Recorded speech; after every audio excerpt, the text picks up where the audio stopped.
It's a new shield! Yes, I'm so excited to be among the first to share this new addition to the Smith & Wesson M&P Shield lineup. Here it is, the new Shield Plus. The same size as the original Shield, but with more capacity, 13+1 rounds.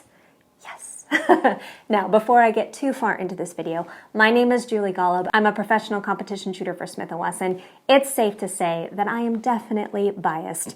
And to be very clear, this is not a review. Rather, think of it as an overview of this brand spanking new pistol. So let's start with the biggest news. The original Shield and Shield 2.0 in 9mm both come with 7 and 8 round magazines. The Shield Plus in 9mm offers an increase in capacity with a 10 and 13 round magazine in the box. With one in the chamber, that's a potential capacity of 14 rounds. The best part, it's still super slim and easy to conceal. If you're wondering if it is truly a Shield-sized pistol, here are some side-by-side comparison shots of my original and the new gun.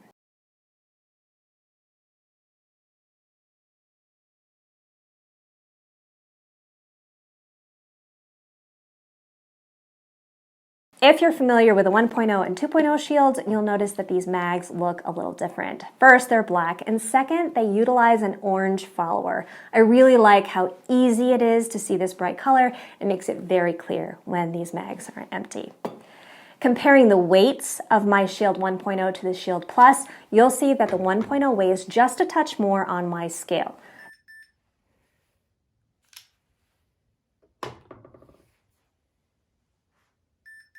Now to compare weights fully loaded, the original Shield with 8+1 rounds comes in at 1 pound 9.6 ounces. Loading the Shield Plus with 13+1, it's at 1 pound 11.6 ounces. With 10+1, it weighs exactly the same as the original 1.0 Shield, and this is with magazines loaded with Federal Premium Syntech 147 grain training match ammo. Now keep in mind, I have pretty small hands, but I wanted to show you the grip and how the pistol fits in my grip with both the flush fit mags and the 13 rounder.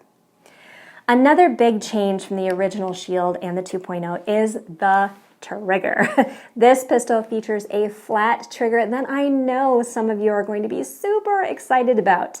Many users prefer a flat trigger because it allows you to place your finger higher or lower on the trigger, allowing you to press it straight to the rear without having to have to deal with any sort of curve. This trigger still features a trigger safety, so you'll still need to get enough finger on the face of the trigger, but that shouldn't be a problem for most shooters considering the grip size of this pistol. Checking the weight here with my Wheeler trigger gauge, mine was in the 4-pound range, in between 4 pounds 5 ounces and 4 pounds 7 ounces. Not too heavy, but not super light either. The trigger has a very nice, crisp feel to it, and because of the dimensions and the hinge point, it feels a little bit different than the curved trigger. For those who want to know more about the reset, you can see that there is a stop on the frame right here, and the reset is nice and short. It's both tactile and audible. I'll insert some dry fire footage in here so you can both see and hear the reset.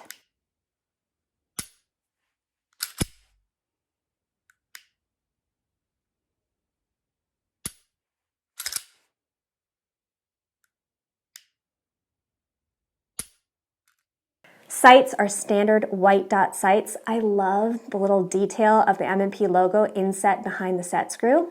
You can also purchase this pistol with or without thumb safeties. I personally prefer the no thumb safety option on my shields, but you do have the option of going with thumb safeties if you prefer.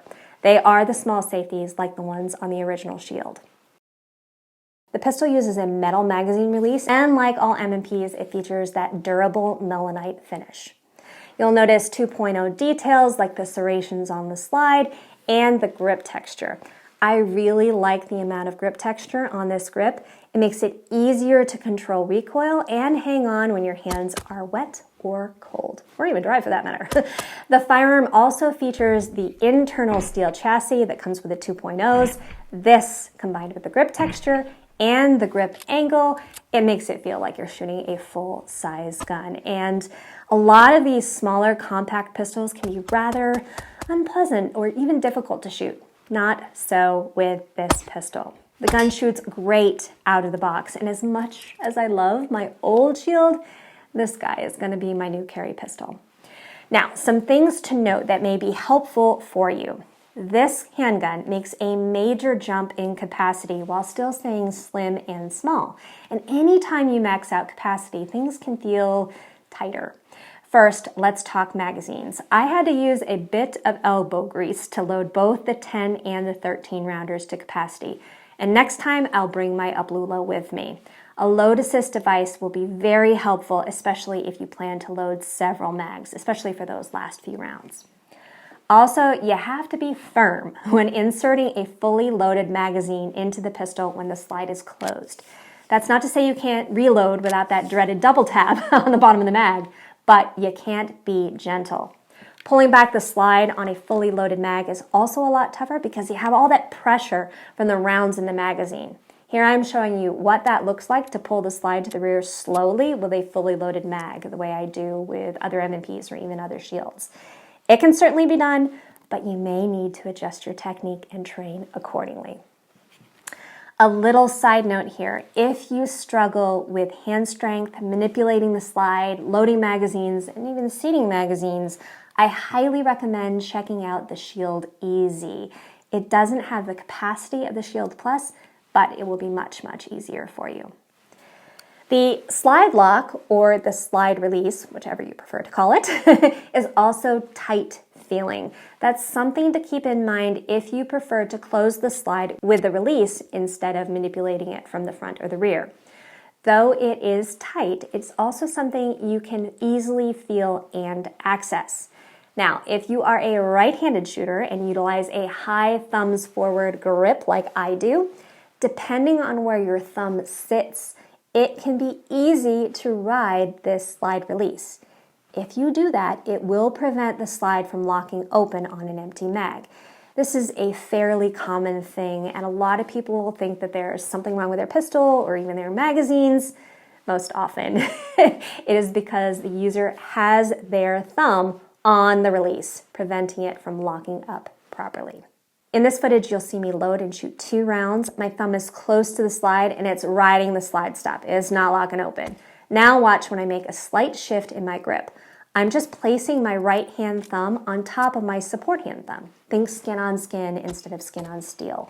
You'll see that the slide locks back, nice and easy. So there you have it. What do you think of the new Shield Plus in 9mm? Let me know if you have any questions in the comments below. Hit that like button if you enjoyed this video, and please subscribe if you haven't already. If you're new to firearms and shooting, please check out Smith Wesson's Gunsmarts, a video series just for you. I'll leave it linked and in the cards above. As always, thanks so much for watching. Until next time, be safe, have fun, and live your life fully loaded.